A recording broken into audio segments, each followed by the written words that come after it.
Y bueno, placer de reencontrarnos. Y bueno, vamos ahora sí a meternos, después de un par de prolegómenos que tuvimos, para, para llegar a la época propia de Lutero. De todos modos, hay que tener una cosa muy presente con este buen señor. Vamos a mirar la reforma del lado luterano. Miren que también hay otras cosas, el mundo es más amplio, ¿no? Pero nosotros vamos a tener nos vamos a ceñir a esto, ¿no? No vamos a hablar de Zwinglio, ni de Calvino, ni de todos esos reformadores que se van a ser llamadas la reforma radical, que después sí vamos a leer para la próxima algunos textitos de ellos, porque es muy interesante cómo esto se abisagra con la reforma luterana, ¿no? Y una cosa que hay que tener muy presente es que Lutero, ¿no? Recuerden, Lutero nació en 1483. Es un hombre nacido en el siglo XV, ¿no? Es un hombre que está a caballo entre dos épocas, ¿no? Mira, todo lo que vimos antes no fue un capricho. Lutero es un hombre medieval, ¿no? Que ha sido formado, pero también es un hombre que atisba hacia el futuro, hacia la modernidad. Es un hombre que está ahí, uno de los tantos hombres de esta época, ¿no? De hombres y mujeres de esta época, que están a caballo entre esto que ha pasado, que viene, estos legados, y que están de este mundo tan cambiante, ¿no? De todos modos, Lutero, ya lo he dicho, y lo vuelvo a repetir porque lo sostengo, Lutero recibió un mundo y nos dejó otro mundo, ¿no? Cambió mucho el mundo, cambió Europa con la reforma. No es no es un hecho, aunque hubo hechos históricos importantes, batallas, guerras, algo que haya cambiado de tal manera el mundo. Me parece que como la reforma, en esta época, ¿no? En otras épocas han habido otros cambios, ¿sí? Pero en esta época el mundo que recibió Lutero no es el mismo que él nos legó a nosotros.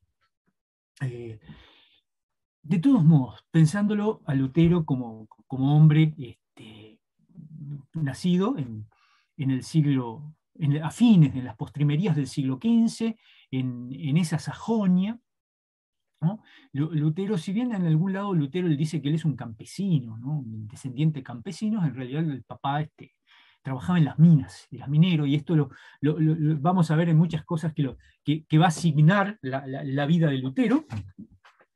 El papá vivió su momento de prosperidad.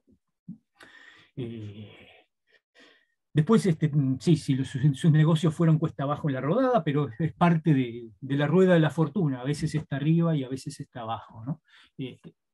Logró una posición buena. De hecho, por eso puso, le dio estudios a Lutero, ¿no? Esto es muy importante, ¿no? Lutero accede a sus estudios. este, y también es consciente, él era consciente del esfuerzo que costaba a su familia, y que era algo que él tenía, sus hermanos no. Eso también es una realidad, ¿no? Al que el padre puso le apostó fue justamente a Martín, ¿no? Así que Lutero tiene todo eso atrás en su propia vida de ser el que iba a ser el doctor en la familia, ¿no? Y bueno, hubo un cambio que sin duda dejó la relación padre-hijo bastante comprometida, que fue cuando Lutero deja sus estudios, ¿no? Pero volviendo un poquito al contexto de los orígenes de Lutero, así a grandes rasgos, no nos olvidemos, el imperio, y esto va a ser un eje importante porque nos va a permitir entender por qué Lutero no termina como terminó Juan Hus un siglo antes, ¿no? Aunque estuvo, o sea, por los pelos se escapa, pero estuvo. El emperador no se podía malquistar mucho con los que apoyaban a Lutero, porque el imperio estaba por el occidente, tenemos a Francia, que siempre, bueno, bueno, la sucesión del imperio, era electiva, el rey de Francia tenía sus ambiciones. La frontera de Francia con el imperio siempre fue medio conflictiva, y en lo que podía Francia, cielo, para ponerle a Carlos algún palito en la rueda, lo hacía con gran gusto. Y por Oriente teníamos, piensen, Lutero nace en 1483. Ya para esa época los turcos se comieron el restito que quedaba ahí del Imperio Romano de Oriente, y bueno, se tomaron los Balcanes, así, ya, sin mucha más vuelta, ¿no? Así que por Oriente tenemos a los turcos presionando, y por Occidente tenemos a Francia, que está ahí siempre jorobando, ¿no?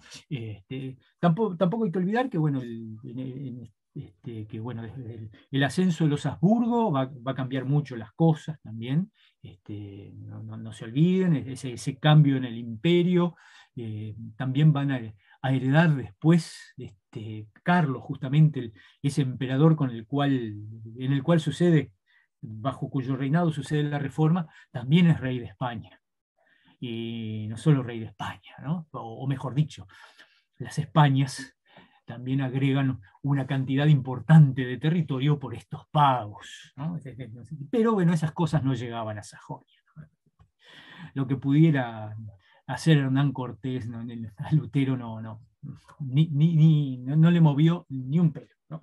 Pero bueno, ese es el mundo en el cual nace Lutero, y Lutero no va a ser diferente a ninguno de los otros críos de esa Mansfeld, donde su papá trabajaba, se dedicaba al negocio del trabajo del metal, ¿no? De la extracción y trabajo de metal.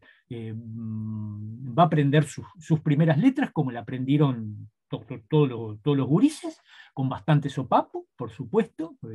En esa época estaba muy clarito que la letra con sangre entraba, y lo hacían con mucha, ¿no? Así que, sin demasiadas vueltas.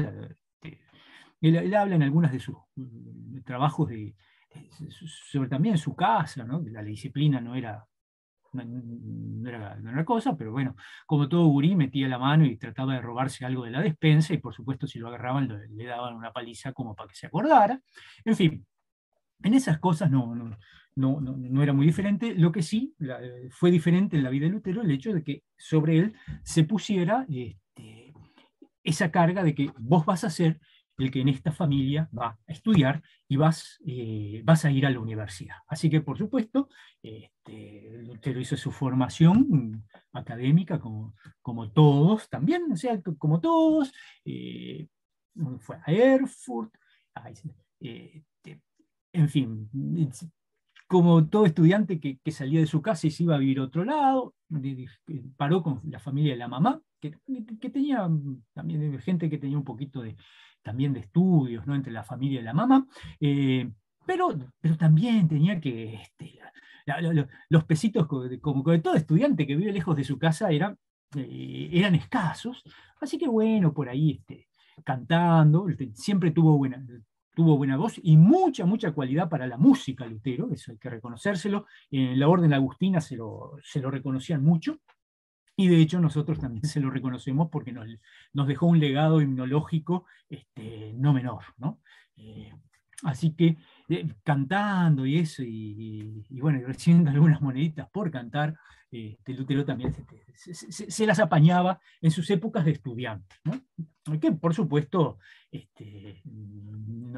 era un estudiante como todos los demás, ¿no? En los cuales, la dosis razonable de cerveza era generosa, ¿no? También es eso, sí, y eso requería en las tabernas tener algunas moneditas en los bolsillos.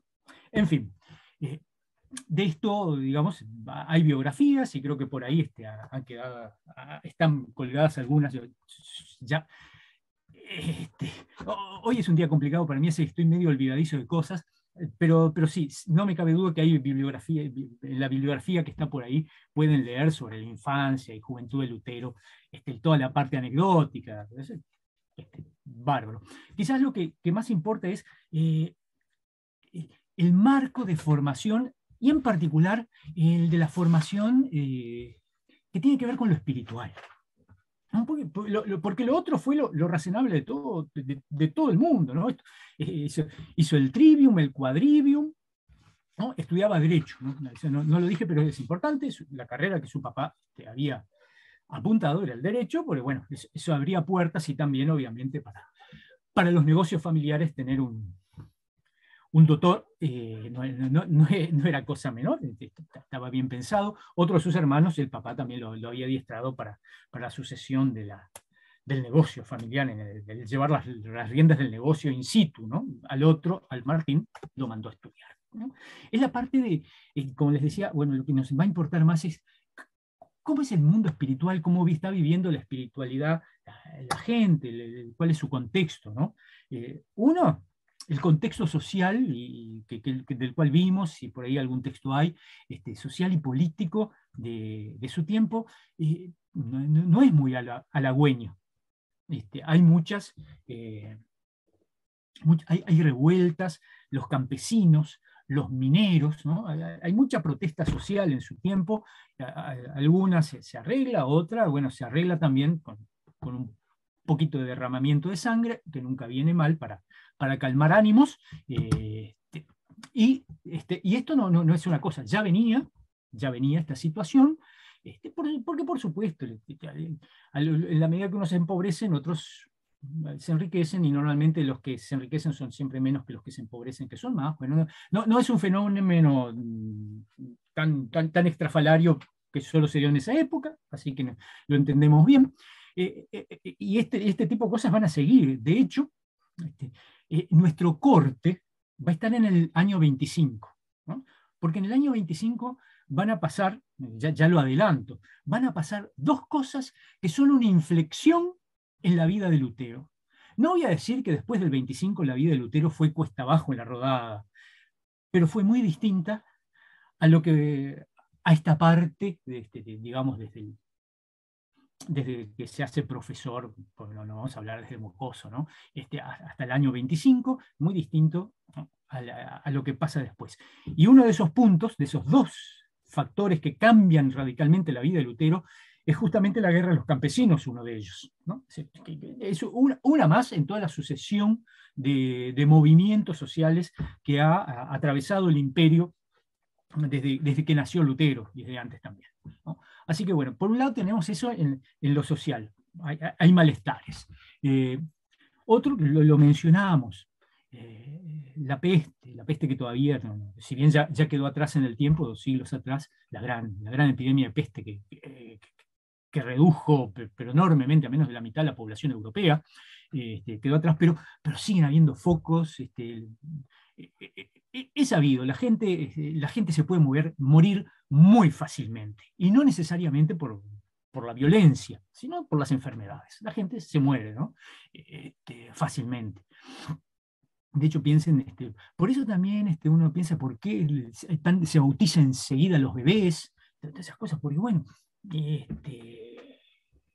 bebés de día, ¿no? De día se bautizan. De hecho, Lutero nace el 10 de noviembre y lleva el nombre de Martín porque fue bautizado el día de San Martín de Tours, 11 de noviembre.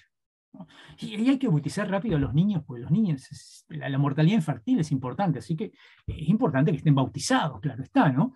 Entonces, bueno, ese es el clima social, los sentimientos de la gente, que bueno, se siente frágil, pero digamos, ¿qué es la corriente que anda y en la cual Lutero ha sido formado, ¿no? Su primera formación en la fe viene por el lado que la mencionamos por ahí, si mal no recuerdo, y si no recuerdo mal, la devotio moderna, ¿no? Que es una espiritualidad muy vinculada con los franciscanos, que, que, que da más importancia al sentir, ¿no? Da mucha importancia a los sentimientos, a la individualidad, ¿no? De alguna manera es es más importante sentir y experimentar que, digamos, una definición, una teología que puede dar razón de las cosas, ¿no? El sentimiento es mucho más importante. Su fundador, que se llamaba Gerardo Grote, ¿no? Un tipo que ni siquiera se quiso ordenar de sacerdote, ¿no? Se ordenó solo de diácono para poder predicar, ¿no?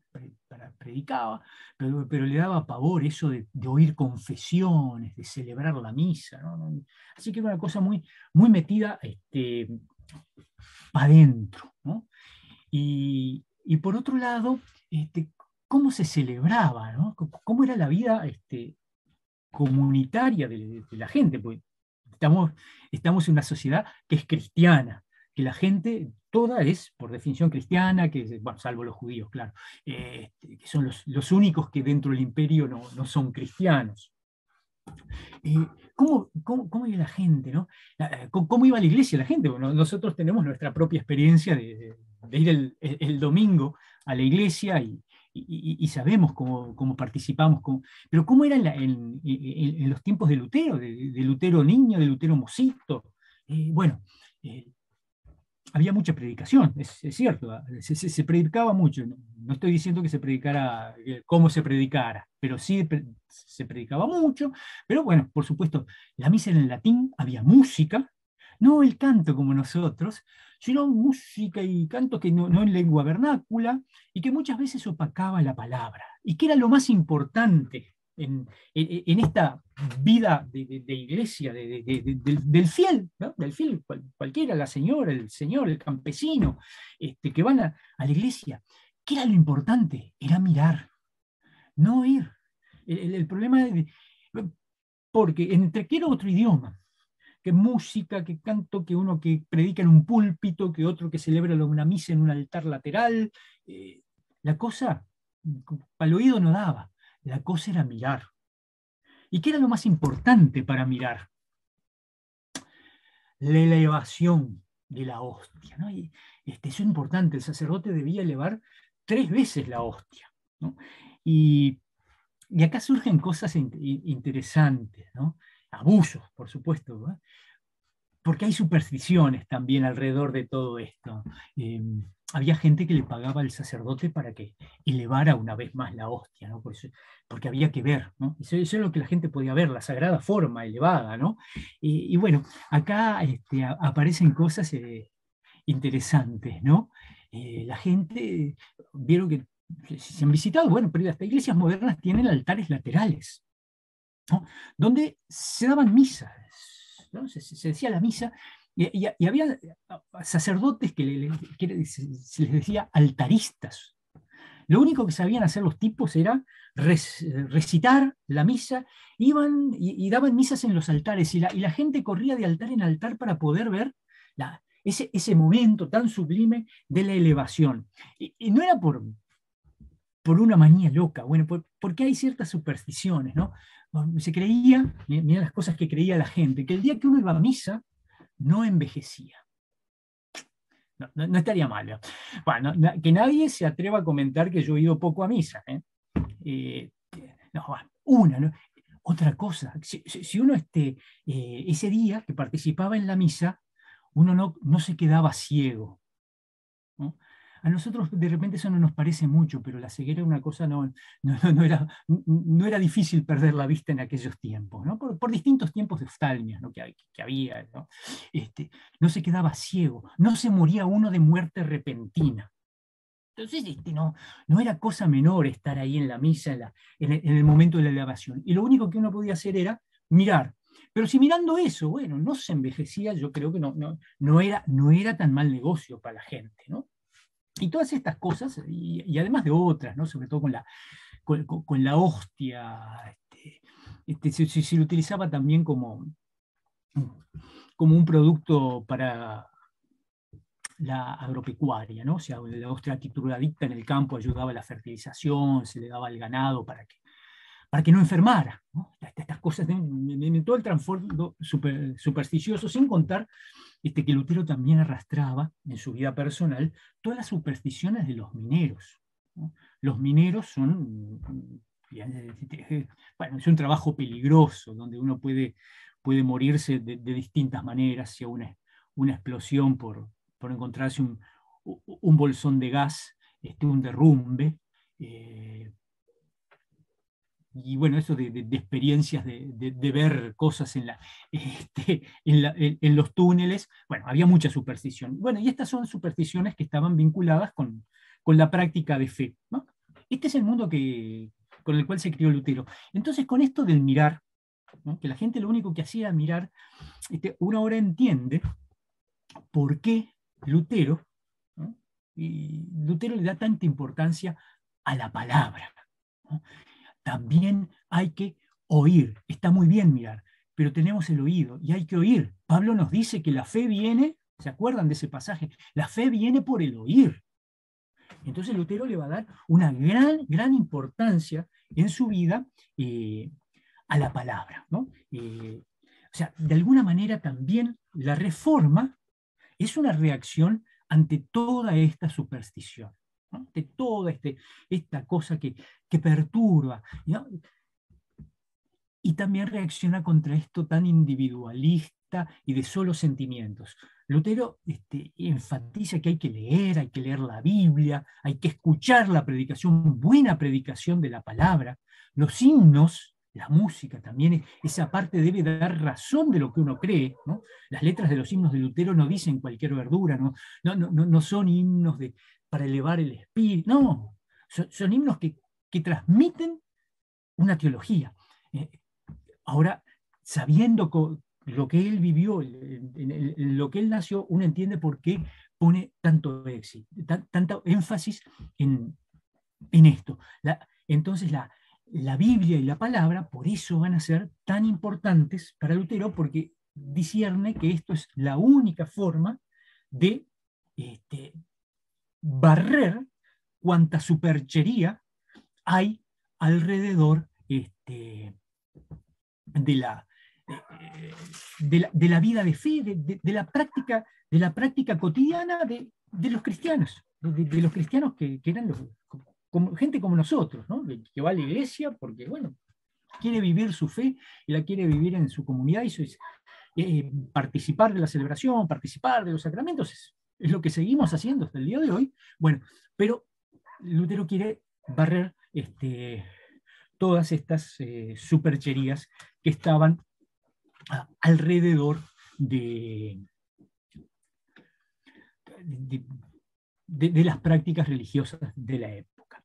Sin contar todo esto, ¿no? Lógicamente que había estaban convencidos también la gente que el demonio estaba por ahí, ¿no? Dando vueltas y era una cosa creían a pie juntillas que el demonio estaba y actuaba, entonces había que protegerse de muchas maneras. Y estas son las preocupaciones que también, de alguna manera, se van a evidenciar en la vida de Lutero. Pero ya que mencionamos, y vamos a hacer una pequeña digresión, digamos, del orden cronológico que uno pretendía seguir, este gran énfasis de Lutero en lo que es la palabra, en señalar algo que es también sumamente importante, y es yo creo que uno de los legados más importantes de la Reforma. Lutero fue un escritor prolífico. Lutero escribió muchísimo, ¿no? Si bien ustedes lo ven ahí, esos lomitos azules, que también, si ahora Hernán apagó su pantalla, pero los lomitos esos azules que se ven atrás son nuestras pobres cosas, ahí están, ahí, vean, nuestras pobres traducciones de las obras de Lutero. Esto es una miseria, son 10 tomitos más bien pequeñuelos.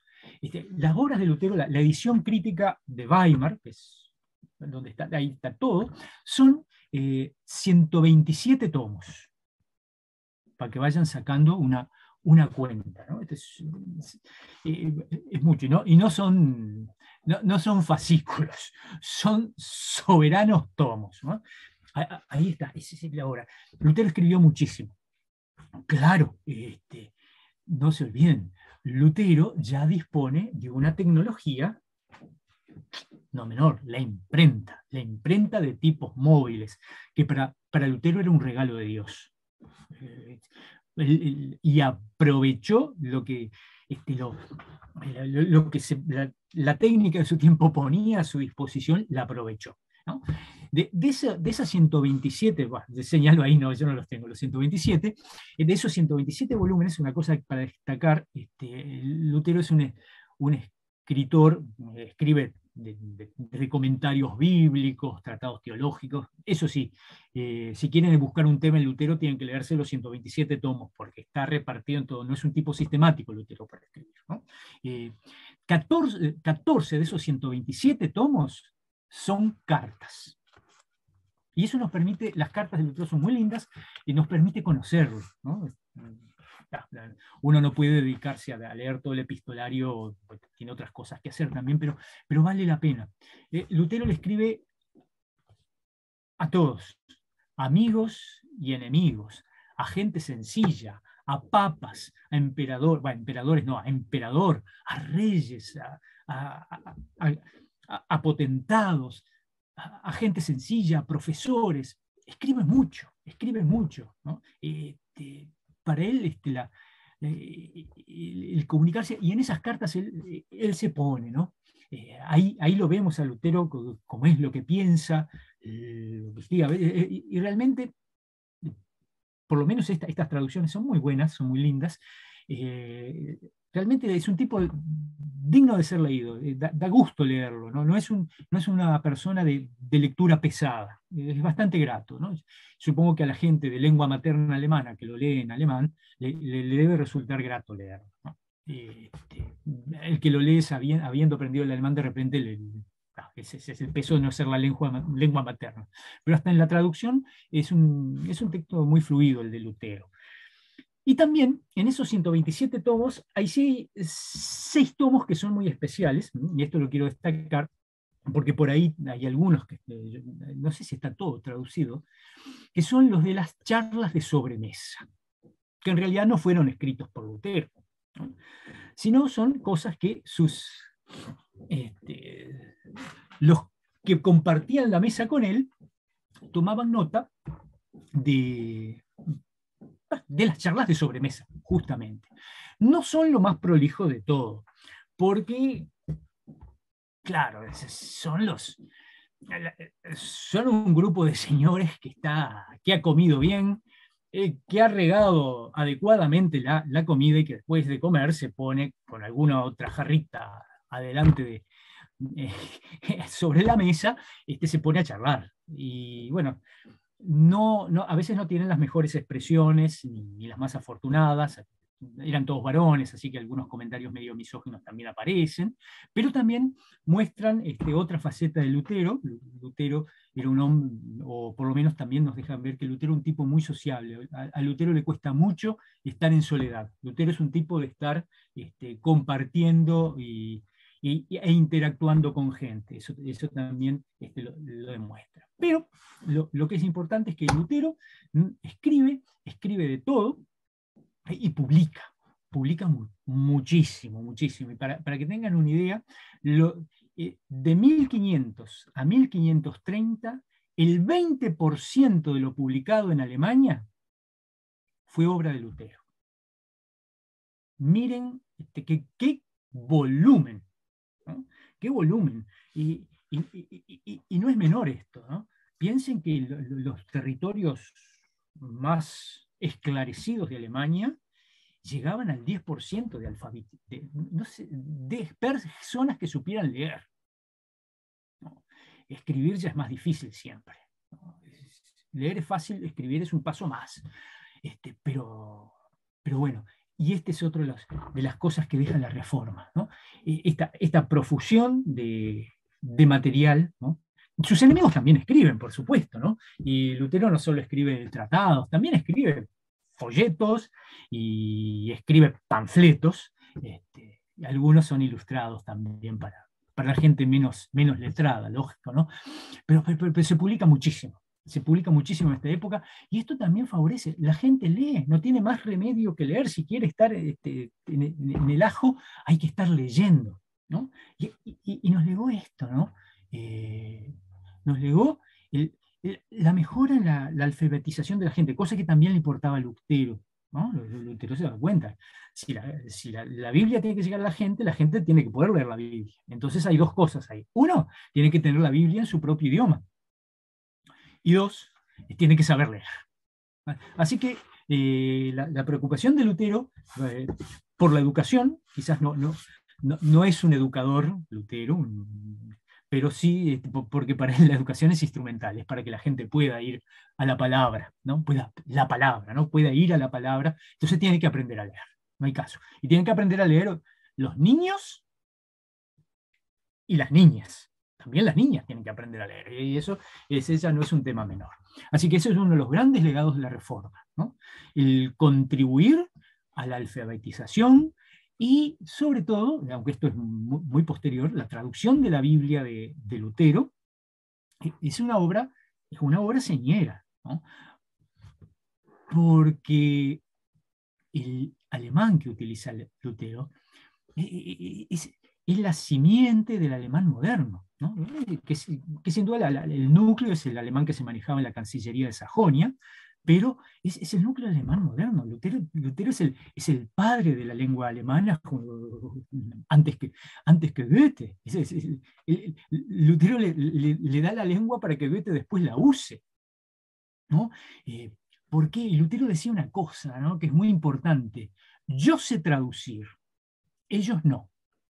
Bueno, la pregunta es ¿quiénes son ellos? Bueno, por supuesto, los papistas. ¿Qué quiere decir con esto? Que claro, todas las traducciones de la Biblia, y ojo, que traducciones de la Biblia ya hay muchas. Y en España, por favor, ustedes ya leyeron del trabajito del cardenal Cisneros, ¿no? No. O sea, Biblias en lengua vernácula no es una novedad. Lo que pasa es que todas esas Biblias siguen a la Vulgata, calcan la estructura latina. Lutero quiere hacer una Biblia distinta. Lutero quiere una Biblia que tenga el mismo lenguaje con el que hablan los campesinos, el mismo lenguaje que usa una mamá para dirigirse a sus hijos, ¿no? Una lengua que sea la lengua de la gente. Esa es la gran virtud, la gran innovación de la traducción de la Biblia de Lutero, cuya primer porcioncita este año se celebran los 500 años, ¿no? La aparición del Nuevo Testamento. Desde el año 1522. ¿No? La Biblia completa con el Antiguo Testamento es más tardío y va a estar en la otra punta, en el 36. Pero, de todos modos, entre el 22 que se publica el Nuevo Testamento y el año de la muerte de Lutero, la Biblia tiene más de 400 ediciones. No es poca cosa. Más de 400 ediciones de la Biblia, desde que Lutero tiró el Nuevo Testamento hasta que se murió. Y no son 2 décadas y media apenas, ¿no? Así que fíjense la importancia que tuvo esto, ¿no? Lutero es un señor particular, ¿no? Lutero también es muy quejoso, ¿no? Como es un gran escritor y publica mucho, Lutero se queja. A ver, ¿de qué cosa se queja? Bueno, se queja de las ediciones piratas que le hace, entre otras cosas. Sí, también había ediciones piratas en la época de Lutero. Se queja del mal papel que a veces utilizan sus editores, de la impresión defectuosa. Se queja de lo mucho que ganan publicando sus obras los editores, ¿no? Pero esa queja es totalmente infundada, porque Lutero, para desesperación de su esposa, nunca cobró derechos de autor. Otro señor, que está en algunas cosas muy vinculado con Lutero, Erasmo de Rotterdam, tuvo su buen pasar gracias a las ganancias que le daban sus libros. Pero Lutero jamás cobró un centavo por todo aquello que publicó. Y fíjense que publicó muchísimo. 1/5 de las publicaciones que aparecieron en Alemania, como ya les dije, era obra de él, ¿no? Se podría haber llenado los bolsillos bien. Pero Lutero, eso no le importaba, a él le importaba escribir y tirar en el ruedo sus ideas en el papel, ¿no? Lutero fue en eso un tipo sumamente, sumamente mediático, ¿no? Porque eso eran los medios de su tiempo. Sus enemigos también hicieron lo mismo, naturalmente. Bien, así que este es otro de los, o sea, ya vemos dos cositas de la reforma, esto de barrer las supersticiones, las supercherías, y también esto, ¿no? El contribuir a la alfabetización de la gente y el propiciar la lectura. Este señor Erasmo, Erasmo de Rotterdam, que después van a tener sus buenos encontronazos con Lutero, dice, la causa de Lutero es la causa de las ciencias. Y sí, porque la lectura es necesaria para las ciencias, ¿no? Y también esta visión crítica, ¿no? Va a abrir las puertas a que la gente no solamente lea, sino que la gente ponga el coco en lo que hace. Así que vean ya los cambios que nos va a dejar Lutero, ¿no? De, de, de un mundo con una alfabetización muy baja a un mundo que se va a alfabetizar, ¿no? De un mundo que no lee a un mundo que lee, de la superstición a la razón. Veo tu mano, Hernán, ¿quieres pararme por alguna razón? Te quiero hacer una pregunta sin incomodar, Octavio. Si te voy a meter un tema que por ahí no estaba en la línea. Pero justo venías hablando de la Biblia, de la traducción, la importancia y de cómo él la adapta. Y a ver si hay alguna anécdota ahí de la Epístola de Paja y el Apocalipsis, que son dos de los libros que más comúnmente hoy usamos los evangélicos en general. Digo, y lo digo de manera solidaria, ¿no? El usamos. Tal vez no son los libros que yo más lea, pero la Carta de Santiago y el Apocalipsis que casi vuelan de la traducción, así como un dato de color, no digo que... Sí, sí, sí, sí. Bueno, Lutero después, bueno, aunque esto está en el Nuevo Testamento, Lutero tenía una miradita, no le gustaba la Epístola de Santiago, estuvo al borde de modificar el canon, de sacarla, que una epístola de pura paja, no aportaba, pero quedó. Y tampoco le gustaba ahí mucho, mucho el Apocalipsis. Lutero amaba y nos legó, y ahí también, eso lo tenemos en castellano, gracias a Dios, uno de, porque tiene más de un comentario. Las epístolas de Romanos y Gálatas. Y bueno, si ustedes las han leído, se darán cuenta por qué les gustaba tanto. Y sobre todo Romanos. Lutero llegó a decir que si se perdía toda la Biblia, ¿no? Y solo quedaba la epístola de los Romanos, con eso bastaba. Ahí está todo el Evangelio. Así que tenía un altísimo concepto de Romanos, bueno, y de Santiago no tenía ni medio, ¿no? Otra cosa que hay que destacar es, ya que lo mencioné Erasmo, que esto se lo debe a Erasmo, porque la traducción que hizo del Nuevo Testamento Lutero fue gracias a que Lutero disponía de la primer buena edición de Occidente del Nuevo Testamento en griego que fue hecha por Erasmo. Erasmo sabía, por supuesto, mucho, mucho más griego que Lutero. Pero gracias al Nuevo Testamento de Erasmo, Lutero puede traducir, el Nuevo Testamento en griego, claro está, puede traducir desde el griego, ¿no? Es cierto que también su otro compañero de Lides, Melanchthon, también sabía mucho más griego que él, y hebreo, pero Lutero se las apañaba bien, y lo importante de Lutero en la traducción es esto, ¿no?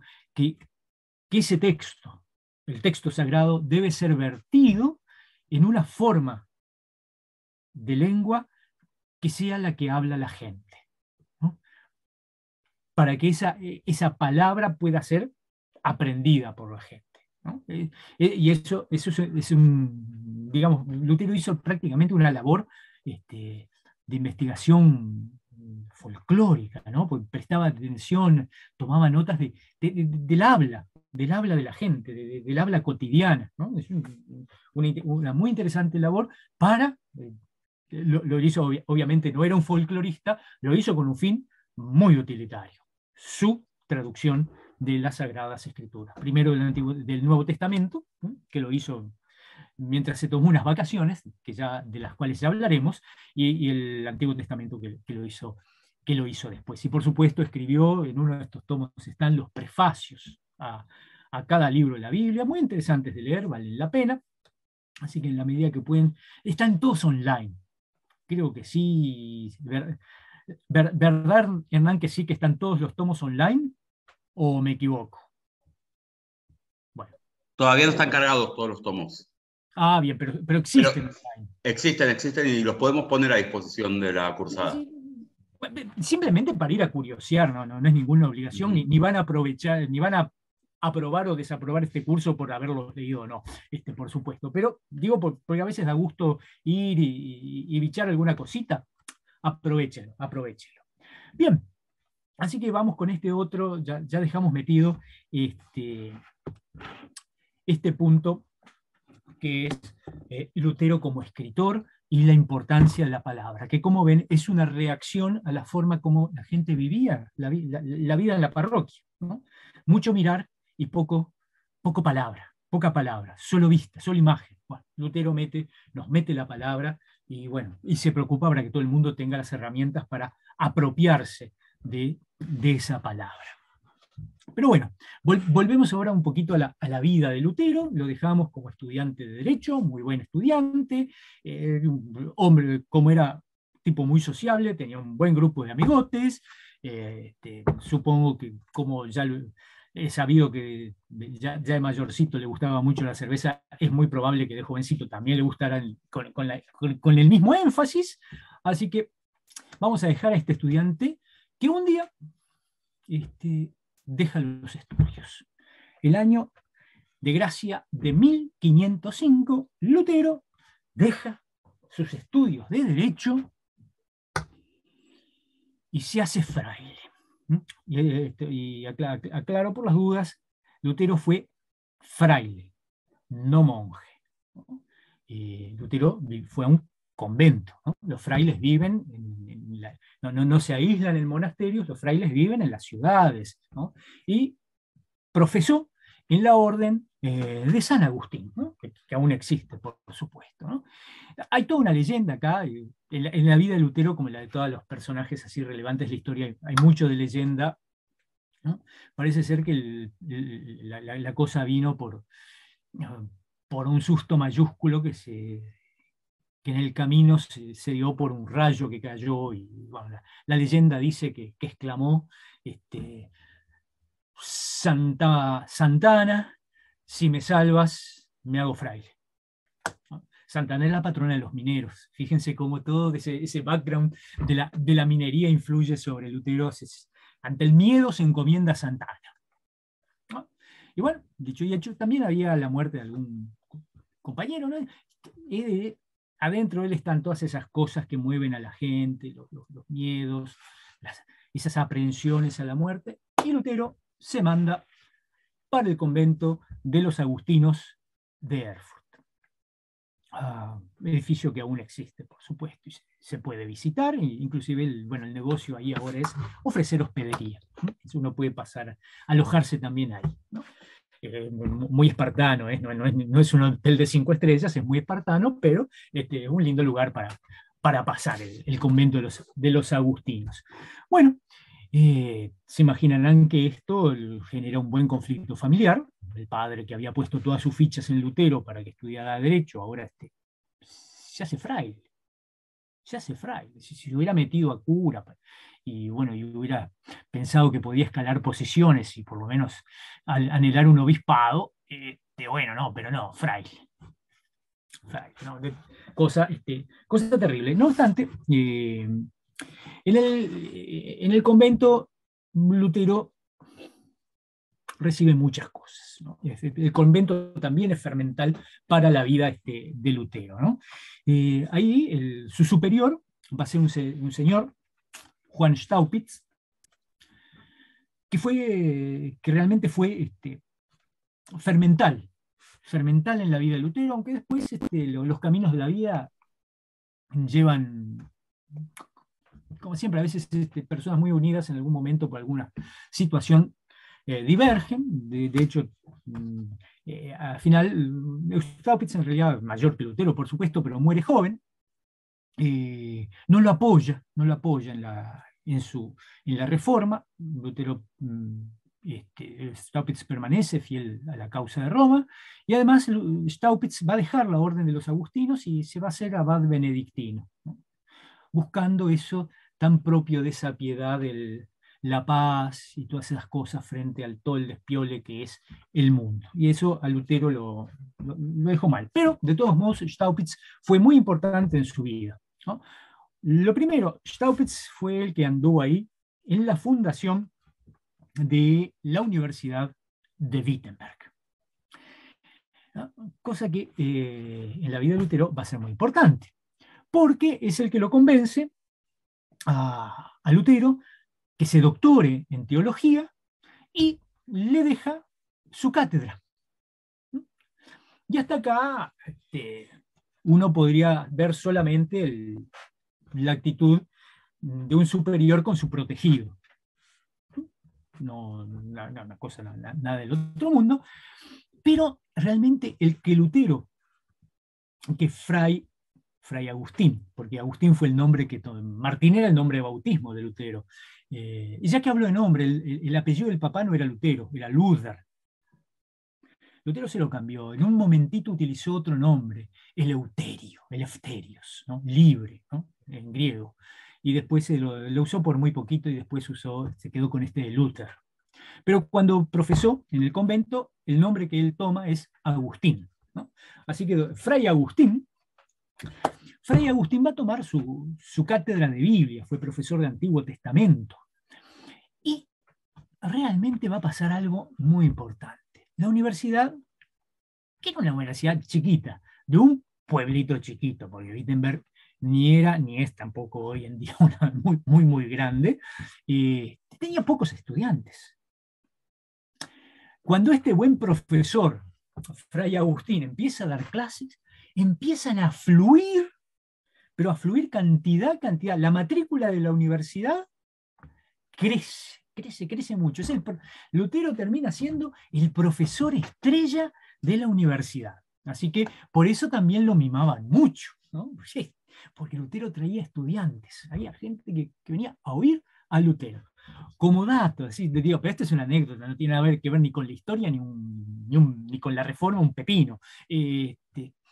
¿Se acuerdan de sus estudios de literatura en el secundario? De seguro, imagino que también en Argentina como acá en algún momento en literatura universal se ve Shakespeare. Y de seguro la obra de Shakespeare es Hamlet. ¿De dónde venía Hamlet con su amigo Horacio cuando vuelven a Dinamarca? ¿De dónde venían? Venían de estudiar. ¿De qué universidad venían? Bueno, aunque no hayas leído nunca Hamlet, tendrían que responderlo. De Wittenberg. Sí. Fíjense cómo también aparece en Shakespeare la Universidad de Wittenberg, pero ya la obra es de 1600, ¿no? 50 años después de la muerte de Lutero se publicó esta tragedia, Hamlet, príncipe de Dinamarca, Shakespeare. Pero bueno, la Universidad de Wittenberg crece con este profesorcito nuevo que toma las cátedras del bueno de Staupitz, que es un fraile. Bueno, este buen fraile, Lutero de alguna manera, hace un muy buen papel en su orden. De hecho, se le encomiendan tareas importantes como dentro de su orden. Una de ellas es un viaje a Roma, que por ahí hay que desmitificar un poquito, porque muchas veces por ahí en algunos libros se dice, ¿no?, que Lutero viaja a Roma y cuando llega ve toda una cosa terrible de vicio, de lujuria y la corrupción romana. No, realmente Lutero prácticamente él no lo pone en sus... ¿no? Además viaja con muchísima piedad, hace todo lo que un buen fiel, arregla los asuntos de su orden y se vuelve. No choca, no se anda entreverando con los cardenales ni nada. Le basta ir a San Juan de Letrán, de seguro se subió de rodillas las escaleras de San Juan de Letrán como se hace hasta el día de hoy. Hace todas las devociones, pero no es muy relevante. no llega a ver Lutero en ese viaje a Roma nada de lo que podría ser, sí, escandaloso, no es la corte de Julio II, ni cosa por el estilo, ¿no? Así que, pero bueno, pero sí es importante por la confianza que la orden pone en Lutero, ¿no? Como fraile. Pero bueno, dejando todas estas cosas que uno lo puede encontrar también en biografías de Lutero, de las cosas, o sea, los hechos y las anécdotas y las leyendas, las pueden leer en muchas obras. Hay otras cosas que Lutero va a recibir en el convento y tienen que ver con su espiritualidad. Lutero tiene preocupaciones espirituales, que de última, por eso está ahí, ¿no? Si hubiera tenido otro tipo de preocupaciones, seguiría en la taberna, ¿no? Pero está en el convento, ¿no? Volvemos a tener presente la mente de Lutero, como la de toda la gente de su época, está la fragilidad humana, está el demonio que está ahí, ahí, dando vueltas, acechando a la gente para llevársela, ¿no? Y hay catástrofes, ¿no? Pestes, catástrofes, guerra, violencia, todo eso. Y bueno, la pregunta, y este es el punto, ¿no? Y acá va Mariela, en especial por lo que decías antes de empezar, ¿no? ¿Cuál es la pregunta de Lutero? Que es la misma pregunta de la gente de su época. Quizás Lutero tiene un gran acierto en cómo la formula, ¿no? No es si existe Dios. Eso no entraba en la mente de nadie preguntarse eso. Por supuesto que Dios existía. Lógico. El problema es que la lectura que hacía la gente es, ante tanta cosa, peste, violencia, guerra, esas catástrofes, esas cosas, nos están mostrando que Dios está terriblemente enojado y por eso nos va mal. Entonces la pregunta que se hace Lutero es, ¿cómo? Él la plantea, ¿no? ¿Cómo cómo logro, cómo consigo un Dios misericordioso, ¿no? ¿Cómo consigo un Dios misericordioso, ¿no? Él mismo lo dice, existe Dios, pero a veces actúa como un demonio, ¿no? Porque él ve todo lo que, todas las cosas que suceden, ¿no? Que bueno, es lo mismo que nosotros también vemos los desbarajustes de nuestro mundo, ¿no? Y hacemos esa misma pregunta. Lutero se plantea esto, ¿cómo consigo, cómo logro un Dios misericordioso, ¿no? Y la gente se preguntaba eso mismo, quizás no lo formulaba con tanta claridad y acierto y elegancia como lo hacía Lutero, ¿no? Esta preguntita en alemán, como la decía Lutero, suena mucho mejor que así como la dije yo en castellano, ¿no? Pero sí, la gente se lo preguntaba, ¿y qué es lo que...? Y bueno, la gente allá buscaba esa respuesta, ¿dónde? En la iglesia, lógico, ¿no? Sí, esa respuesta uno no la puede encontrar en otro lado que no sea la iglesia, ¿no? Es razonable. ¿Y qué es lo que le responde la iglesia, ¿no? ¿Qué es lo que ofrece la iglesia ante esta inquietud de la gente? Y bueno, la penitencia, ¿no? La penitencia, ¿no? Confesarse, la confesión. Para Lutero es muy importante la confesión. De hecho, Staupitz fue su confesor y lo dirigía muchas veces en las angustias de Lutero, y una de las cosas que Staupitz le aconsejaba es que recordara el credo, ¿no? ¿Qué dice el credo? Creo en la remisión de los pecados. Es un artículo de fe. O sea, por más atormentado que estés, no le busques vueltas. El perdón es un artículo de fe. Hay que creer que es así. No se puede dar vueltas, ¿sí? Y también lo dirigía mucho al bautismo, ¿no? Recordar el bautismo, ¿no? Esto es importante. Y Lutero, de hecho, toda su vida le dio mucha importancia a la confesión. Eso no quiere decir que sea un defensor que haya sido, pues ya no está pobre Lutero, un defensor de la confesión auricular. Pero sí, el valor que tiene la confesión, de hecho, él muere confesado debidamente, ¿no? Se confiesa un par de días antes de su muerte, él hace su confesión ante el pastor de la ciudad, ¿no? Eisleben, ¿no? Juan Bugenhagen, que también había sido sacerdote y que había adherido a la Reforma, es el que recibe la confesión la última confesión de Lutero, ¿no? Así que Lutero muere confesado, y para él era importante la confesión. Pero bueno, estos son uno de los caminos este, que les daba la Iglesia a la gente. Otro era indulgencias, comprarse una indulgencia, también eso estaba. Las procesiones, participar en esas cosas, procesiones y prácticas por el estilo. Y por supuesto, distintas disciplinas. Y Lutero hace esto, ¿no?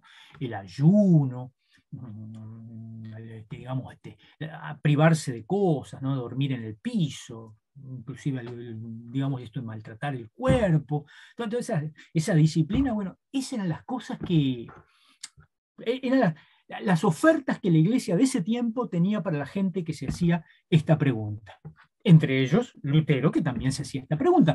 Y Lutero, salvo calculo que la compra de indulgencias, no se sabe si antes por ahí se compró alguna, pero salvo eso, el resto los practicó todos. Las practicaba con ahínco, por lo menos la disciplina conventual. Él era muy rígido, muy estricto, y lo hacía a conciencia. Pero claro, se daba cuenta que no, por más que ayunaba, por más que oraba y repetía la confesión, no encontraba a un Dios misericordioso.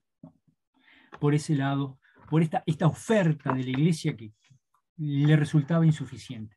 Sin duda a él, como a otras personas, ¿no? Pero esta oferta le resultó totalmente insuficiente. Él no volvía. No, podía sostenerlo por un ratito, pero no era definitiva. No encontraba ese rostro misericordioso de Dios. Hasta que, bueno, y esto también ocurre acá, es esa experiencia, además de, bueno, la oración también, y Lutero le daba mucha importancia a la oración, ¿no? Esa experiencia de encontrarse con, leer en las Escrituras, el justo por la fe vivirá, ¿no? Encontrar que está ahí la esencia de la salvación, ¿no? Del encuentro de este Dios que muestra no su rostro airado, no la ira, sino que muestra la misericordia al ser humano, ¿no? Y eso también fue parte de su vida, de su experiencia como fraile, ¿no? Así que no solamente lo posicionó en el mundo académico, sino que también le abrió la puerta para su gran descubrimiento, también este otro legado de la Reforma, que nos puede presentar a un Dios misericordioso, que nos ama a todos, a todas, sin pedirnos una procesión, sin comprar una indulgencia, sin flagelarnos ni ayunar. Simplemente nos recibe como Padre bueno con los brazos abiertos, sin hacer preguntas.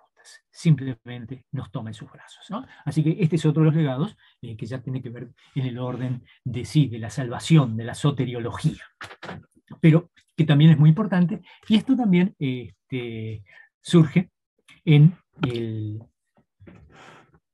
convento. Bueno, y Lutero va a seguir siendo, y esto hay que decirlo, Lutero va a seguir usando hasta el 25, ese año fue de cambios, ¿no? El año 25 va a seguir utilizando siempre el hábito agustino.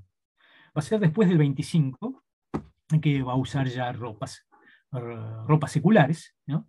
Y bueno, su hábito estaba ya pobre también, un poquito raído, sin duda alguna, pero él va a seguir usándolo y va a seguir viviendo, porque después de que el convento de los agustinos de Wittenberg, bueno,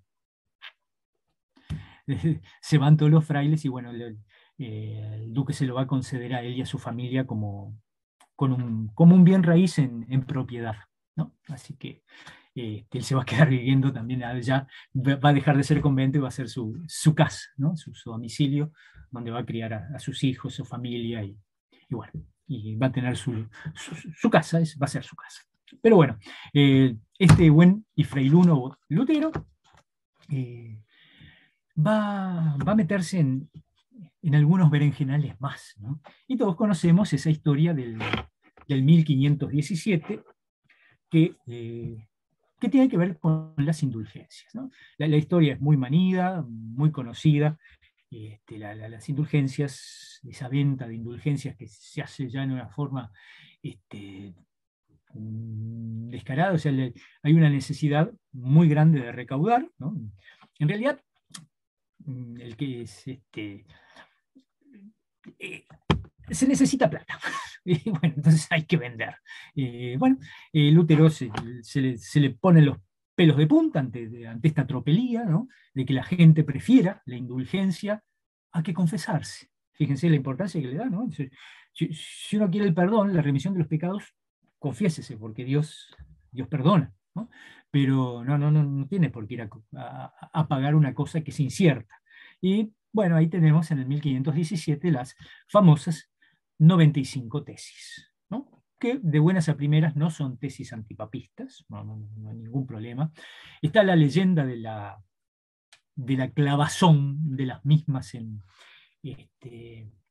la puerta de la iglesia del castillo, pero bueno, es mucho más tarde, aparece mucho más tarde eso del...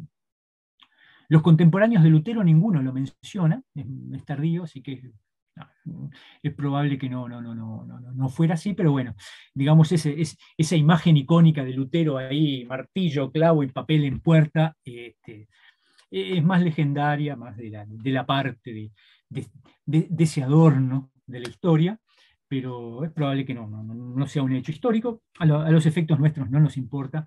Sí, lo que importa es la repercusión de esto, ¿no?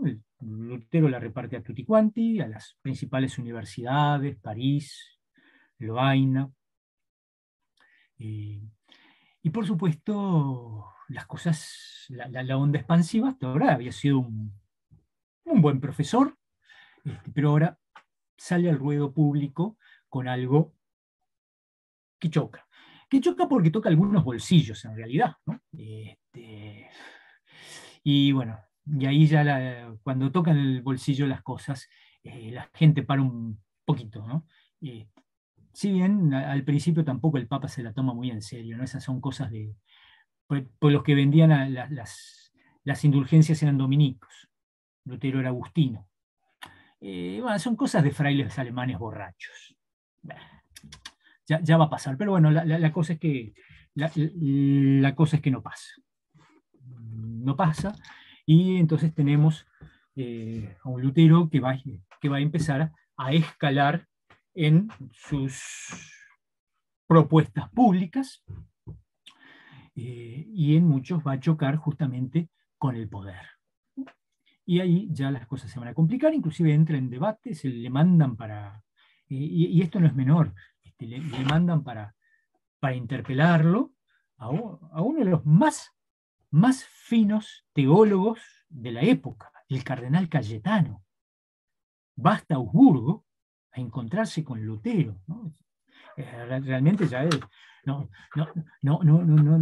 le mandan a cualquier teologucho de por ahí, le mandan uno de los más finos y preciados teólogos de la época, ¿no? Para hacerlo entrar en razones. Y bueno, no lo logra, Lutero se va sin que Cayetano lo sepa y lo deja ahí con 3/4 de narices.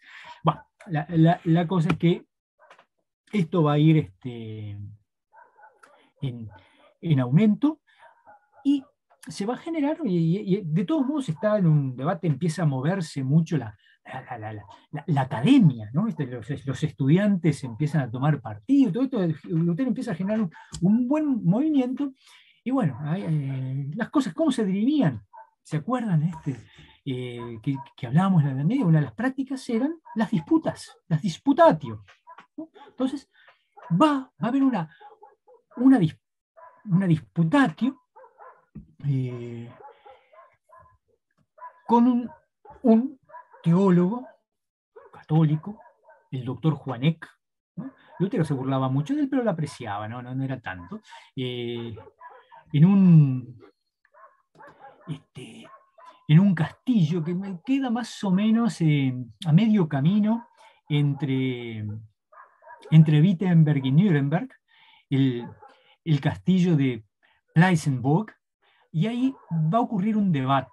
Y es muy interesante, ¿no? Van a participar no solo Lutero, va a participar Melanchthon, va a participar Andreas Karlstadt, son 4, contra este confutador, que va a ser uno de los que va a escribir la confutación de la Confesión de Augsburgo después, en el 30, contra Juan Eck, ¿no? Y la cosa había quedado en que se iba a someter las decisiones, el resultado de esa controversia entre la Universidad de Erfurt y la Universidad de París. Y Erfurt no va a decir nada y París después va a hacer algo, va a escribir en contra de Lutero, pero no va a hacer mención de esta disputación, ¿no? Bueno, autoridad del Papa, indulgencias, todos estos temas que estaban sobre el tapete van a ser van a ser puestos ahí. Pero lo interesante acá, como dato, que fíjense,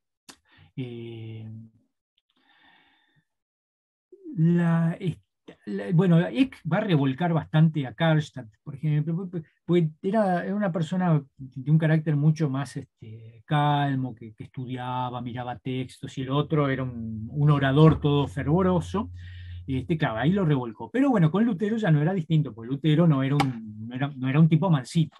Entonces, bueno, ahí el encuentro, la controversia de Lutero sí fue mucho más explosiva, pero en un momento,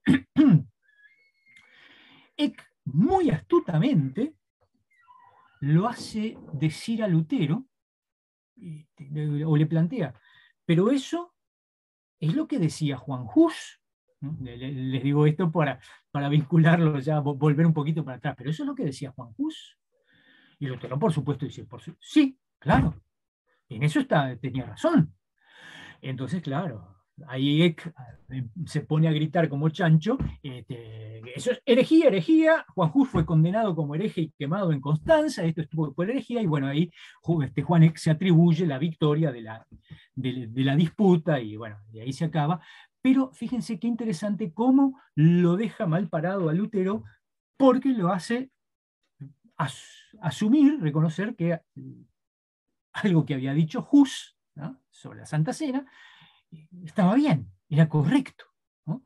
Y que además lo era, pero lo importante es la artimaña de Eck para hacerle pisar el palito en algo, y bueno, y entonces aprovechar y ponerse a gritar que es un hereje, y que listo, ya está. Hereje y se acabó. Esta disputación fue en el 1519, así que para fines de años ya el Papa León ya estaba tomando las cosas con otra miradita, y en el año 20, para el año 20 ya se publica la bula, la famosa bula Exsurge Domine, y en enero del 21 llega la excomunión de Lutero, ¿no? Es decir, todo esto que este buen profesor del 1517 al 1517-1518, esos 3 años, que además seguía desarrollando su tarea docente, revolvió el avispero de tal manera que para el 21 ya Lutero está excomulgado. Y acá ya las cosas se ponen un poquito más pesadas, y ahora hay que tomar partido, ¿no? De hecho, Lutero va a terminar quemando la bula papal, y no solo eso, ¿no? En la quematina van a haber otros libros quemados, los tomos del derecho canónico, cosas por el estilo, y también los estudiantes van a participar en esto, en apoyo al profesor Lutero, ¿no? Así que vamos a llegar al año 21, que va a ser un año muy importante también, después de todo este caminar de Lutero, que era un profesor y bueno, se había puesto de punta con este asunto de las indulgencias, y ahora ya las cosas se habían tensado de tal manera que bueno, ya no hay vuelta atrás. Y digo que el año 21 va a ser un año importante porque Lutero va a ser convocado a comparecer ante el Reichstag, que nosotros llamamos la dieta, la dieta de Worms, ¿no? Problema, ¿no? Porque también Juan Hus, ya que lo mencionamos, fue convocado ante el emperador en Constanza, también estaba el concilio reunido ahí, y se le había dado un salvoconducto. Y bueno, por supuesto el emperador se pasó por lugares poco prolijos el salvoconducto y lo quemó a Juan Hus. Así que cuando Lutero recibió la orden de comparecer ante la dieta de Worms y se le dio un salvoconducto, sus amigos, con una razonabilidad que no era necesario demasiadas luces para tenerla, le recomendaron que no fuera.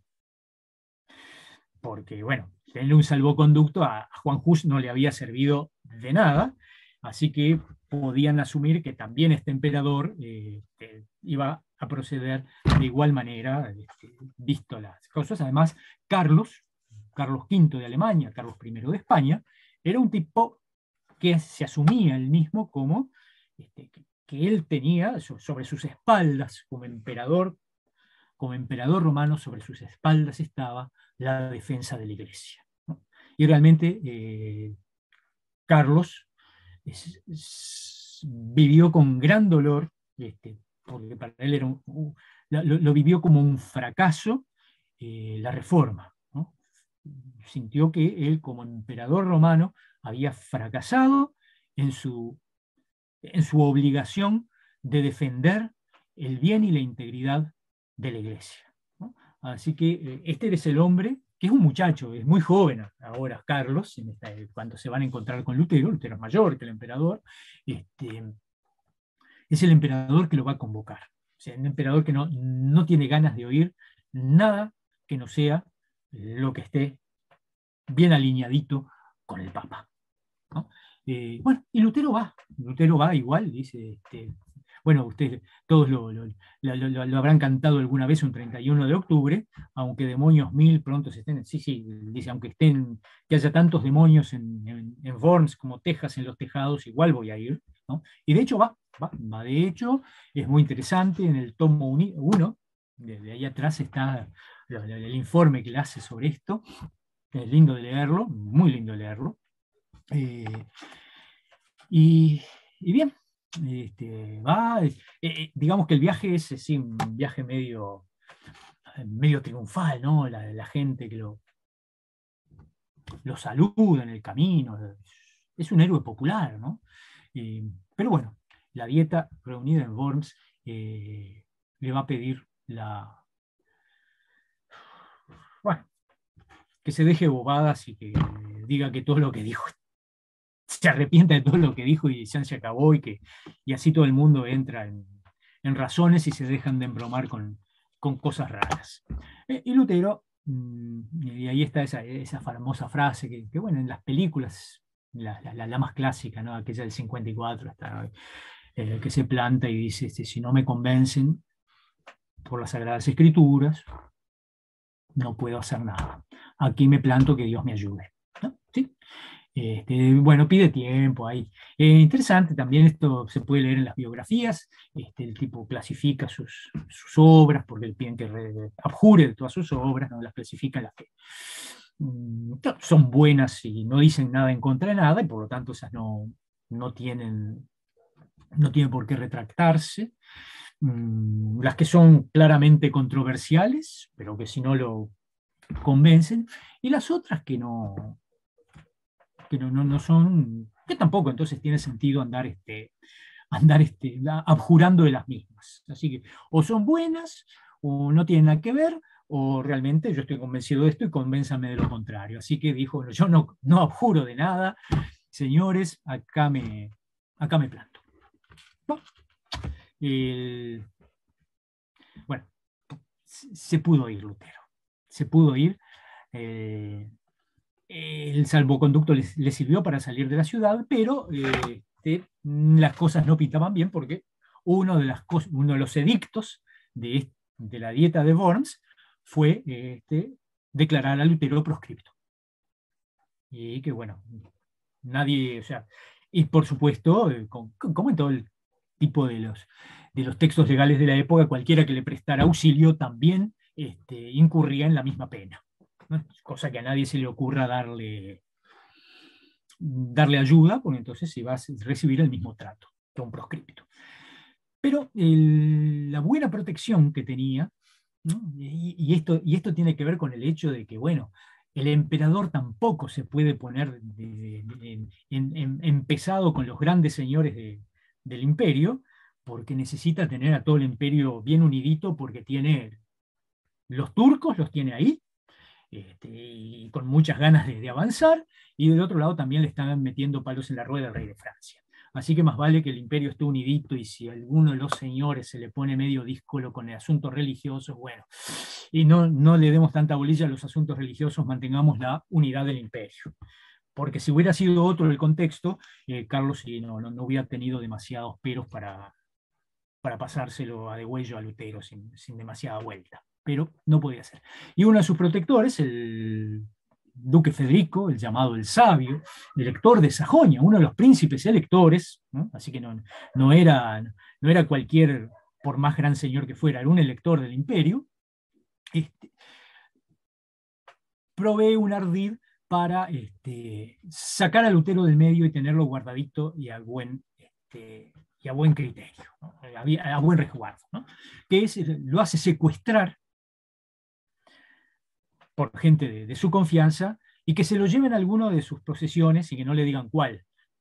Cosa que si lo hacen jurar si sabe algo de Lutero, él pueda jurar honestamente que no sabía nada. Sí. Y bueno, y ahí es la experiencia de Lutero en el castillo de Wartburg, ¿no? En el Wartburg. Un muy lindo lugar, un castillo con mucha historia, inclusive la historia es picaresca, es bastante pícara, ¿no? El fundador del castillo levanta las primeras fortificaciones, que son bastante viejas, yo no me acuerdo si son del siglo XI o XII, las levanta y no era su territorio, no le era lícito construir ahí. ¿Qué hace? Que ni me acuerdo el nombre. ¿Qué hace el tipo este?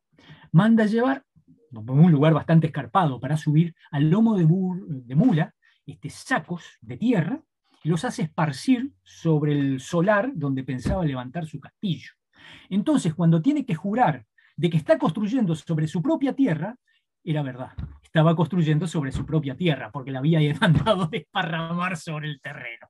Bien, esa es la historia de la fundación de ese castillo, que además es un lugar donde la gente va, los protestantes van por Lutero y los católicos por Santa Isabel de Hungría, que fue una joven casada con un tipo muy sinvergüenza, su esposo, que vivió ahí y era una mujer muy piadosa que se dedicaba mucho a la caridad con aquellos más desfavorecidos, aún en contra de la voluntad de su esposo, ¿no? Salía a las calles a cuidar de aquellos, la alimentación y el cuidado de los enfermos, ¿no?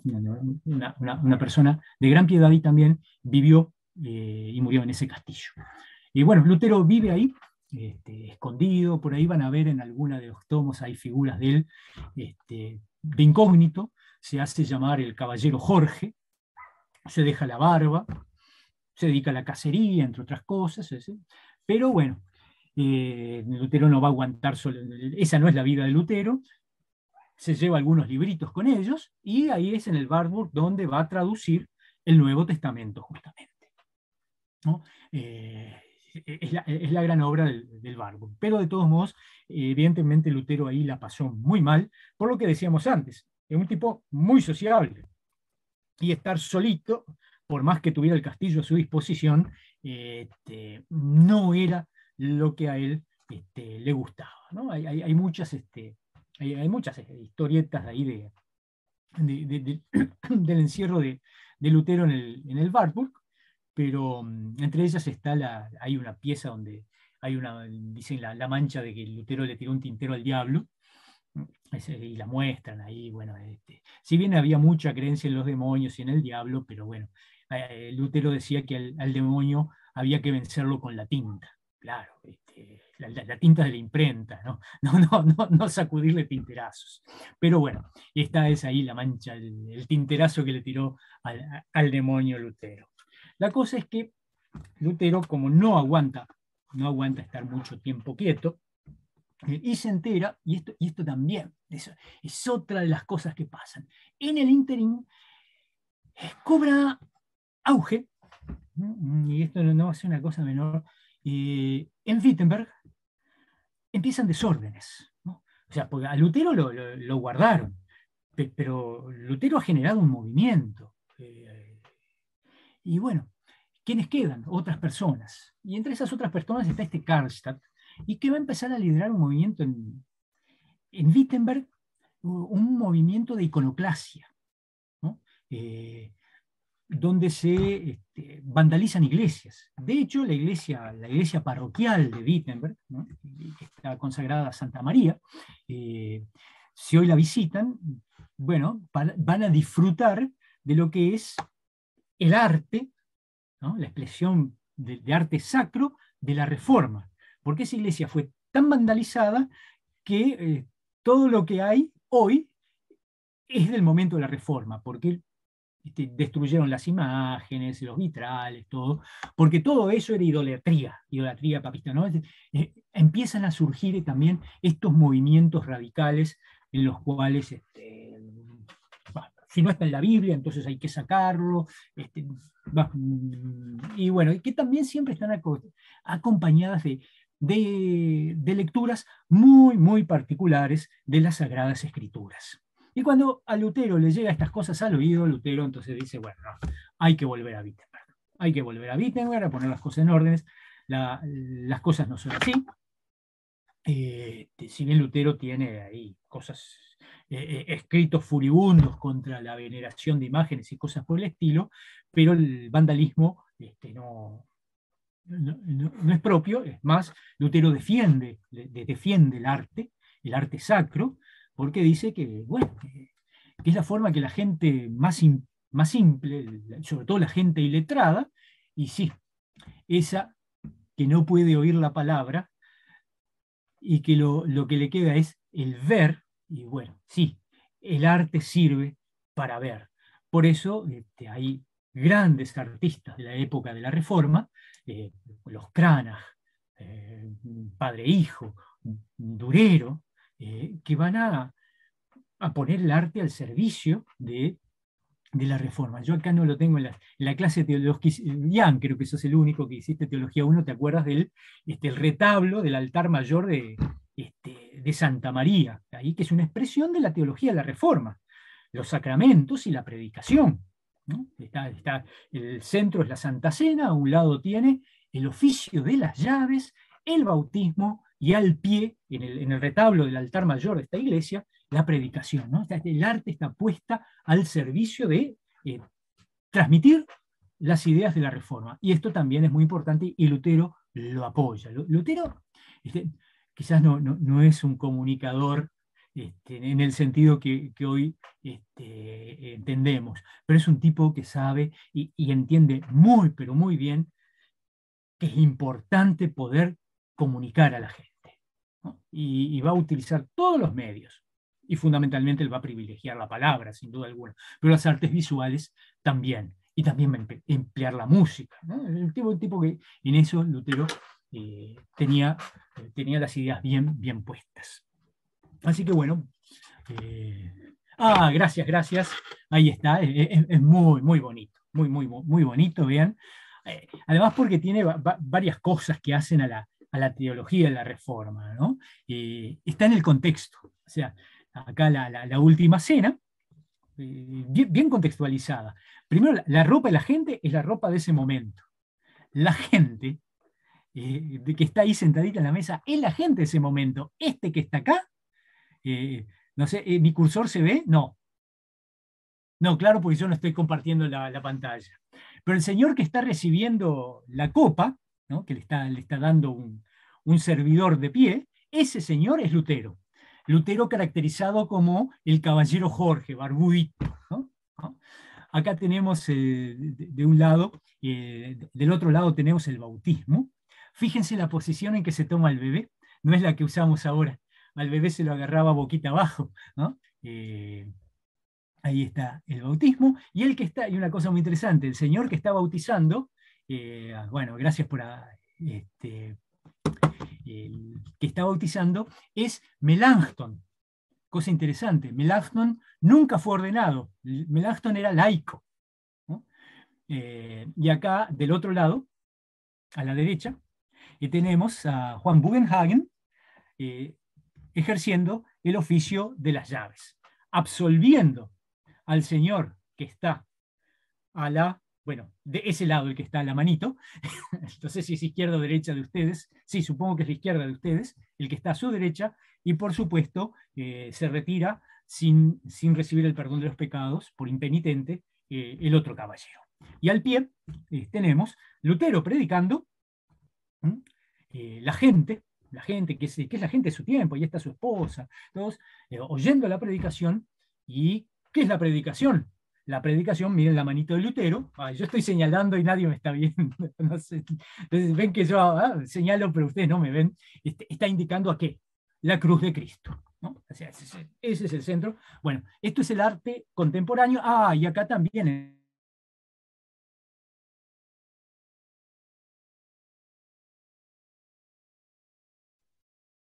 Ops, se colgó.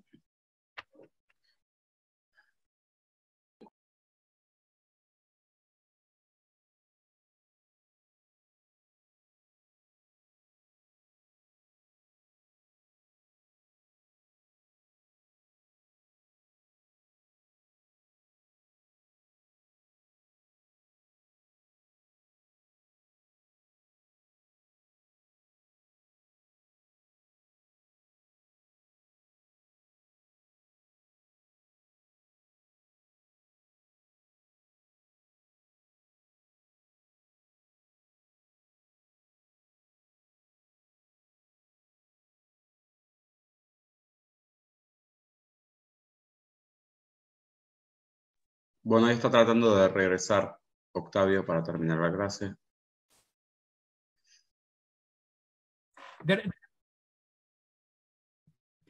Bueno, supongo que me estoy poniendo pesado y el señor ha decidido cortarme, pero soy insistente.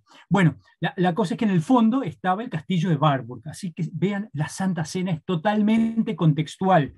La Santa Cena no es una cosa ya del aposento alto en la ciudad santa de Jerusalén, es una cosa acá, en nuestro país, en nuestra vida, ¿no? Y eso es una muy buena lección. La cosa es que Lutero vuelve, pone las cosas en orden y la reforma va a seguir y se va a empezar a expandir. Y ahora ya la vuelta de Lutero, ya Lutero no vuelve con ánimos, obviamente, conciliatorios, sino que ya las cosas están lo suficientemente caldeadas y ya la gente ha tomado partido. Hay gente que va a ir a Wittenberg para adherir a la reforma y por supuesto del otro lado también van a empezar a juntar las fuerzas, ¿no? El choque va a venir. Y así la reforma va a ir creciendo, expandiendo, la figura de Lutero va a crecer mucho hasta el año 25, que es el año que les dije que ahí hay una inflexión, y una de las causas de la inflexión es la guerra de los campesinos. Y la otra, porque lo mencioné varias veces, pero no mencioné cuál es la otra, es el casamiento de Lutero. Y no tiene nada que ver con, Lutero defendió mucho el matrimonio, por supuesto, pero sí, la vida de Lutero casado cambió. Y una de las cosas en las que se notó, ¿saben cuál fue? Escribió menos, y lógico, ya no tenía tanto tiempo.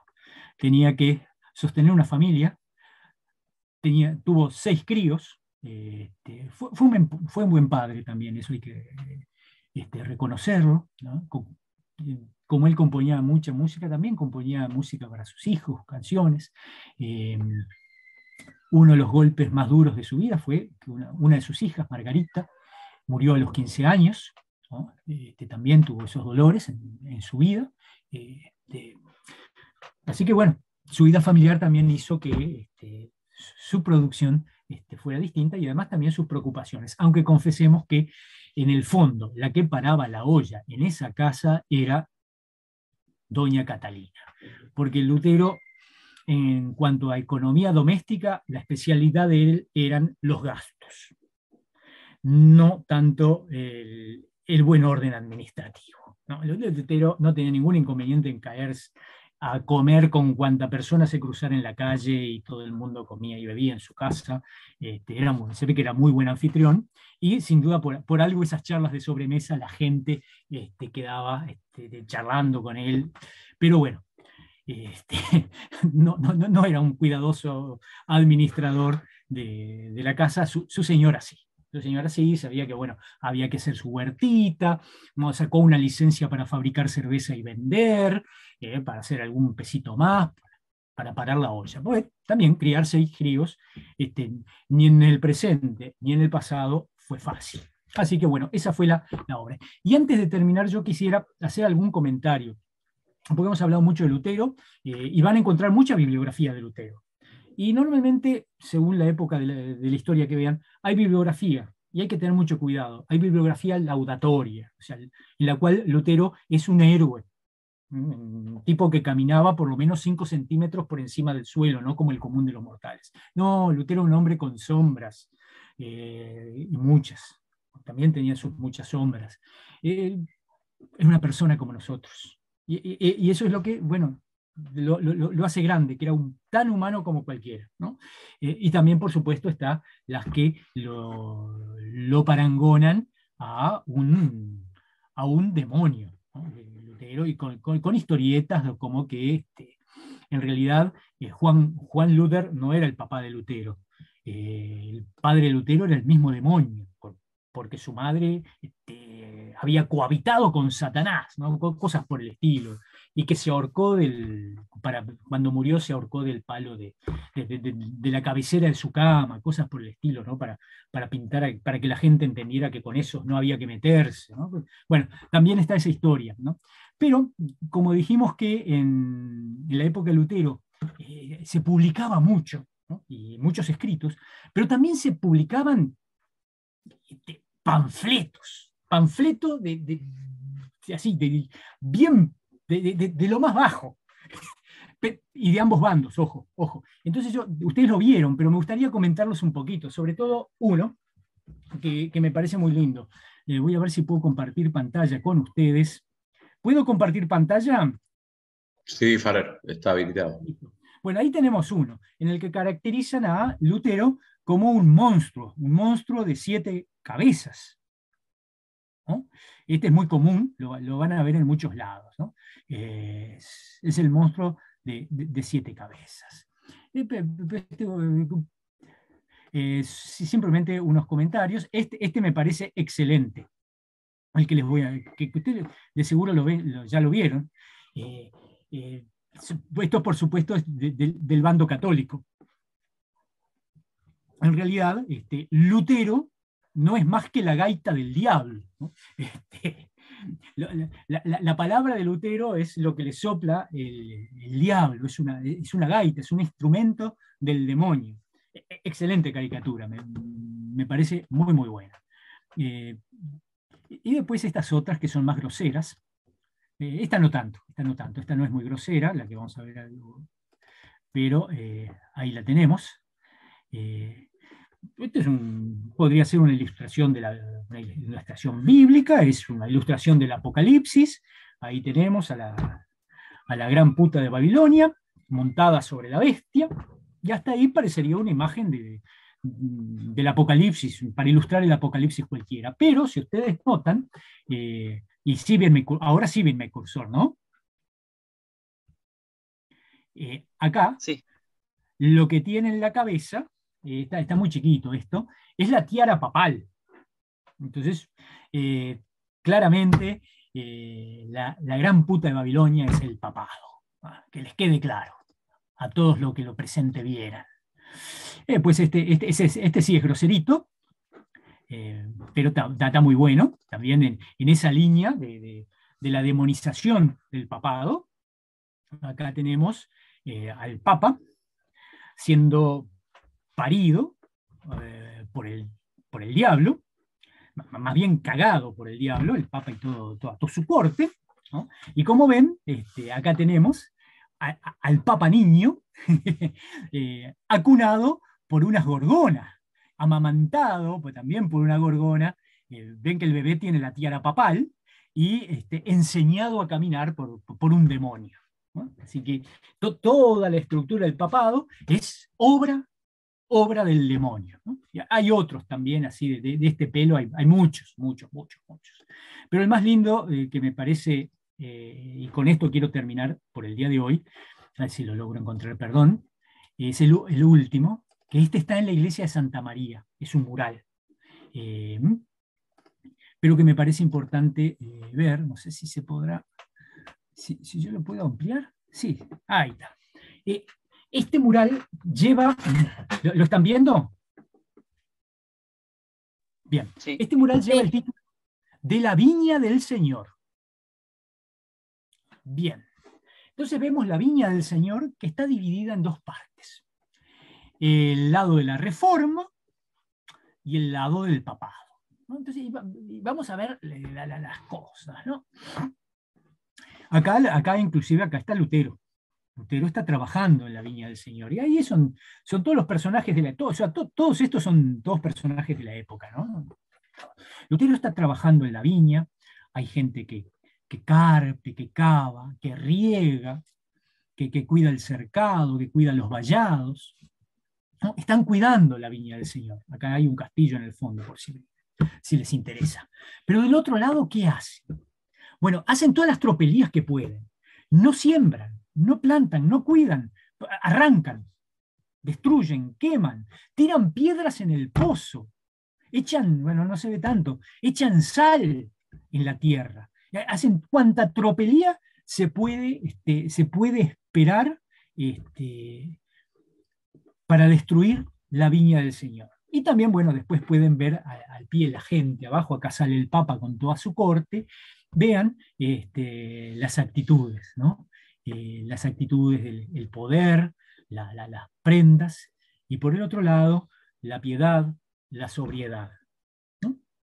Así que bueno, este es el mural de la Viña del Señor, ¿no? Cómo lo veía la gente de la Reforma en Wittenberg, la mirada sobre sí mismos, ¿no? Y la mirada sobre el otro, ¿no? Por supuesto que esto no es doctrina, ¿no? Digo, pero estas son las miradas que había en ese tiempo, ¿no? Cómo unos cuidan de la viña del Señor, la Reforma sí cuida de la viña del Señor, en cambio, es la sobreexplotación y el maltrato del otro lado, ¿no? La pompa y el boato, la sobriedad y la piedad por el otro. Bien, y después si buscan quizás en internet van a encontrar mucho, mucho más material, sobre todo el de los panfletos.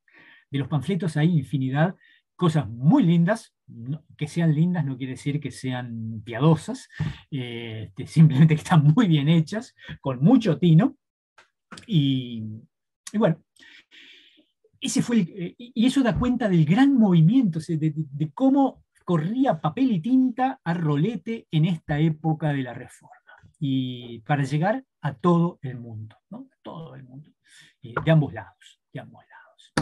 Bueno, por hoy, si alguien tiene algo para comentar, algo para preguntar, si no, dejamos por acá y en la próxima vamos a arrancar del año 25 hasta la muerte de Lutero, ¿no? Que ya va a ser también, aclaro, si usted cuando uno va a leer las obras de Lutero, las obras hasta el 25 son muy lindas, son muy frescas. En la medida que después del 25 pasa el tiempo, vamos a ver un Lutero un poco más duro, más amargo, más decepcionado a veces también con sus propios compañeros, porque también en las propias filas de la Reforma aparecen otras cosas, ¿no? Como en todo, ¿no? Los intereses humanos a veces son seducidos por otras cosas y bueno, los rumbos van cambiando. Y sí, ciertamente después del 25, el 25 es una verdadera inflexión. Pero hoy quedémonos con esto. La reforma cambió el mundo, cambió el mundo. Ya con esto de la lectura, con la alfabetización, ya eso es un cambio enorme en el mundo. Señores, señoras, la palabra ahora está en ustedes. Si alguien tiene algo para preguntar o comentar. Lucía, sí. Sí, me quedé pensando en la imagen que tenía las 7 cabezas. Quería Sí. saber qué decían las palabritas para ver de qué se lo acusaba. Ah, bueno, sí, sí. Déjame que la abra y me lo aumente. No me acuerdo, pero a ver si lo. Espera que voy a compartirlo. No aseguro que pueda leerlo. A ver, ¿esto tiene ampliación? Sí. Bueno.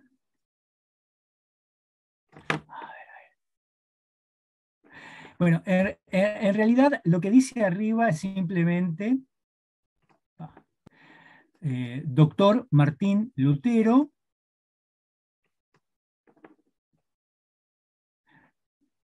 Bueno, acá no logro leer lo que dice. Schwärmer, agitador. A ver si puedo.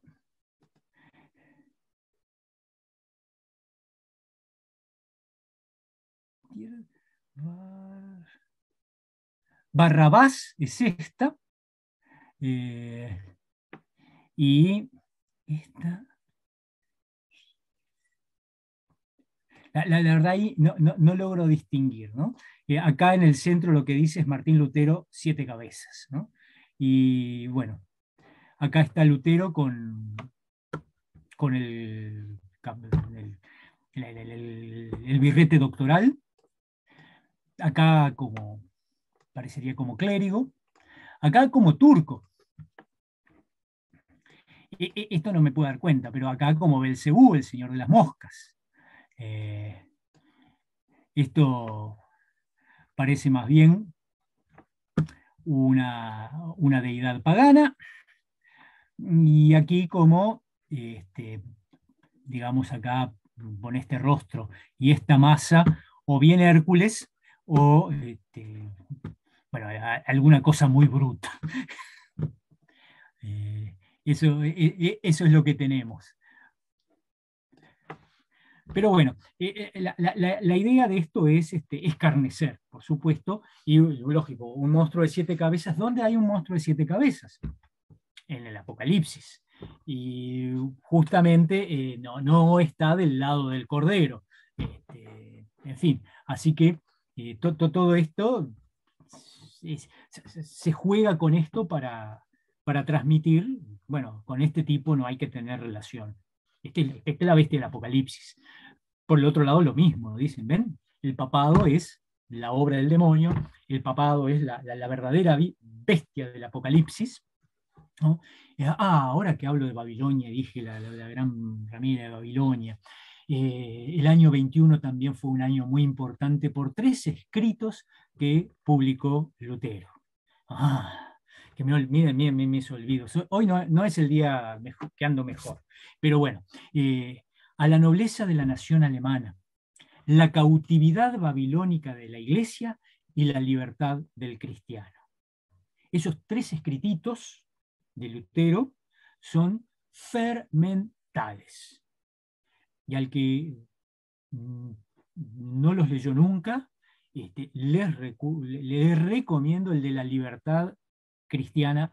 No es excesivamente largo, léanlo. Ahí van a ver un Lutero proponiendo las ideas de la Reforma con una frescura. Es un textito.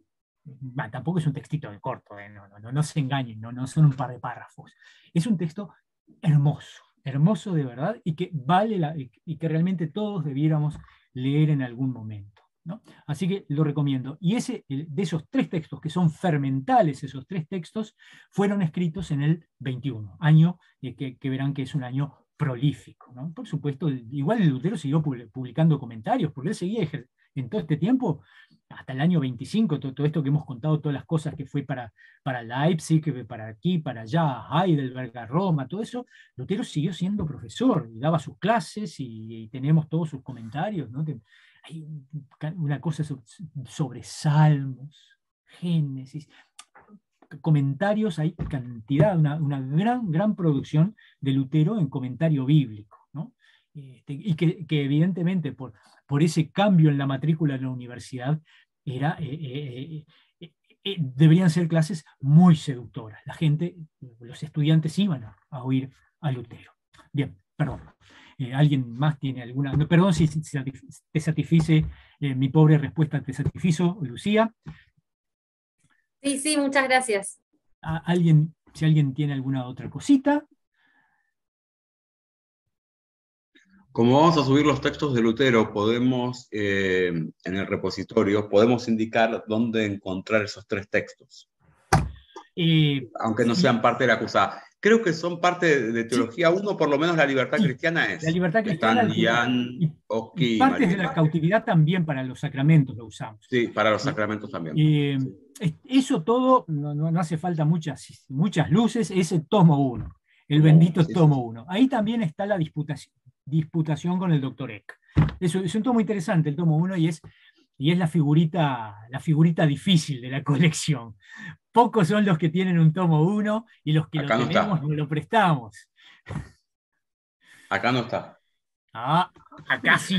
Es el que no tiene el lomo, el que no tiene el lomo azul, porque los del lomo azul son de la editorial La Aurora. El que tiene ese lomito beige es de la que lo sacó, que sacó los 5 primeros tomos, fue Paidós. Hace muchos años atrás. Y el tomo 1 no lo reeditó La Aurora, no sé por qué. Así que solo está los que tienen el de Paidós. Así que es una figurita difícil y ahí están estos textitos que son hermosos. Los otros los tomos también tienen textos hermosos, ¿no? Bien. Gente, si no tenemos nada más, porque ya la hora es avanzada, ya van a ser las 9:30, les dejo. Les deseo que terminemos este día, para ustedes un fin de semana más largo que para mí, que terminen bien y que tengan una muy buena quincena hasta que nos volvamos a encontrar. Buena semana para todos. ¿Alguna cosa, Hernán? No, mañana ya está subido el bloque temático 4, ya para empezar las lecturas. Bárbaro. Gente, nos vemos la próxima. Que pasen muy bien. Muchas gracias, Octavio. Hasta luego. Adiós.